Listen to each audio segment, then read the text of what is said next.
জয় সীতারাম বন্ধুরা, এবার বলবো আরো 3টি রাশি এই সপ্তাহটা কেমন যাবে। কর্কট, সিংহ এবং কন্যা। কর্কট রাশির ক্ষেত্রে এই সপ্তাহে কেরিয়ারে সফলতা এবং মান সম্মান প্রাপ্তি, বিদ্যার্থীদের ক্ষেত্রে সফলতা, প্রেমে মধুরতা আসবে।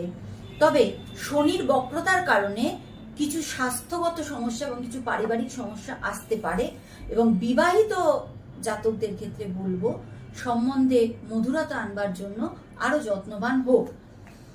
কর্কট রাশির ক্ষেত্রে যেটা করতে হবে রেমিডি হিসাবে, সেটা হলো পূর্ণিমার দিন চন্দ্রকে অর্ঘ্য দান করুন। এবার আসছি সিংহ রাশির ক্ষেত্রে। সিংহ রাশির ক্ষেত্রে কেরিয়ারে সফলতা আসবে, আয়ের নতুন স্রোত তৈরি হবে, ব্যবসায় পরিশ্রমের প্রয়োজন পড়বে। তবে বিদ্যার্থীদের ক্ষেত্রে কিন্তু কনসেন্ট্রেট করতে অসুবিধা হবে। প্রেম জীবন ঠিকঠাক থাকবে, কিন্তু বিবাহিতদের ক্ষেত্রে সম্পর্ক ঠিক করতে অধিক যত্নবান হতে হবে। রেমিডি হিসাবে বলবো যে শনিবার দিন সুন্দরকাণ্ড পাঠ করুন। এবার আসছি কন্যা রাশির জাতক জাতিকার ক্ষেত্রে এই সপ্তাহটা কেমন যাবে।